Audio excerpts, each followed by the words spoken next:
আজকের গল্প বর্ষা রাতের চায়ের আড্ডা। শোনো, এই ঘটনাটা কিন্তু আমি নিজের চোখে দেখিনি, তবে যিনি বলেছিলেন তিনি মিথ্যে বলার মানুষ নন। ঘটনাটা আমাদের পাশের গ্রাম, নদীর ধারে। নামটা এখন বলছি না। সেই গ্রামের এক বর্ষার রাতের। সেদিন বিকেল থেকেই আকাশটা কেমন ভারী হয়েছিল। তারপর সন্ধ্যা নামতেই শুরু হলো ঝমঝম বৃষ্টি। এমন বৃষ্টি যেন আকাশের সব জল একসাথে নামছে। বিদ্যুৎ চমকাচ্ছে, মাঝে মাঝে বাজ পড়ছে দূরে কোথাও। গ্রামের এক কোণে একটা পুরনো চায়ের দোকান আছে। টিনের চাল, সামনে কাঠের বেঞ্চ। দোকানদার ছিল হরিপদ কাকা। বয়স হয়েছে, কিন্তু এখানে এখনো সন্ধে হলেই দোকান খুলে বসে।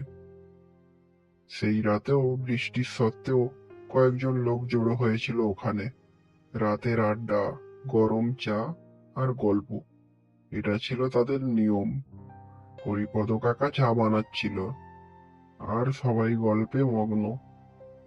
একজন বলল, এই বৃষ্টির রাতে কিন্তু ভূতের গল্পই জমে। আরেকজন হেসে বলল, আরে ছাড়ো তো, এসব কিছু হয় নাকি? হরিপদ কাকা হঠাৎ চুপ করে গেলেন। চায়ের কাপে দুধ ঢালতে ঢালতে ধীরে বললেন, সবকিছু চোখে দেখা যায় না, কিন্তু থাকে। ওই কথাটার পর থেকেই যেন একটু অদ্ভুত নীরবতা নেমে এলো। ঠিক তখনই দোকানের সামনে একটা লোক এসে দাঁড়ালো। লোকটা ভিজে, একেবারে চুপচুপে, হাতে একটা কালো ছাতা, কিন্তু তাতে কোনো জল নেই। মুখটা পরিষ্কার দেখা যাচ্ছিল না, ছায়ার মধ্যে ঢেকে ছিল। সে ধীরে ধীরে বলল, এক কাপ চা হবে? হরিপদ কাকা একটু থমকালেন, তারপর বললেন, হবে, বসুন। লোকটা গিয়ে কোণের বেঞ্চে বসলো। কেউ আর তার সাথে কথা বলল না, কিন্তু সবাই কেমন যেন অস্বস্তি অনুভব করছিল। চা এগিয়ে দেওয়া হলো। লোকটা কাপ হাতে নিয়ে, কিন্তু কেউ লক্ষ্য করলো না যে সে চা খাচ্ছে না, শুধু তাকিয়ে আছে। হঠাৎ পাশের একজন ফিসফিস করে বলল, ওর পা দেখেছিস? সবাই নিচে তাকালো।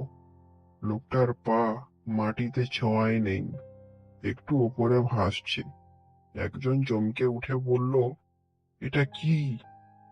ঠিক তখনই বজ্রপাত হলো, আর এক ঝলক আলো পুরো দোকানটাকে আলোকিত করলো। আর সেই আলোয় সব পরিষ্কার দেখলো, লোকটার মুখ নেই, শুধু অন্ধকার। হরিপদ কাকা কাঁপা গলায় বললেন, কে তুমি? লোকটা ধীরে মাথা তুলল, তারপর হঠাৎ ঠান্ডা ফাঁপা গলায় বলল, আমি অনেকদিন ধরেই চা খাইনি। এই কথাটা বলেই সে ধীরে ধীরে উঠে দাঁড়ালো।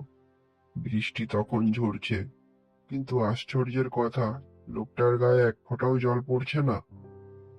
তারপর সে দরজার দিকে না গিয়ে সোজা দোকানের পেছনের দেওয়ালের দিকে হাঁটতে লাগলো।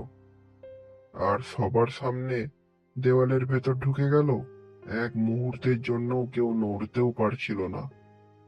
তারপর হরিদাস কাকা হঠাৎ চিৎকার করে উঠলেন, সবাই বেরিয়ে যায় এখানেই। সবাই দৌড়ে দোকান থেকে বেরিয়ে এলো। পরের দিন সকালে গ্রামের বয়স্ক লোকেরা এসে একটা কথা বলল, বহু বছর আগে ওই জায়গাতেই একটা চায়ের দোকান ছিল।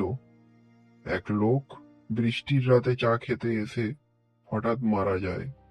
কেউ বলে বজ্রপাতে, কেউ বলে অন্য কিছু। তারপর থেকেই নাকি মাঝে মাঝে এমন বর্ষার রাতে সে ফিরে আসে, এক কাপ চায়ের খোঁজে। হরিপদ কাকা সেই ঘটনার পর থেকে আর কখনো রাত করে দোকান খোলেননি। আর গ্রামের লোকেরা আজও বলে, বর্ষার রাতে যদি কেউ অচেনা লোক চা চায়, তাকে না বলাই ভালো।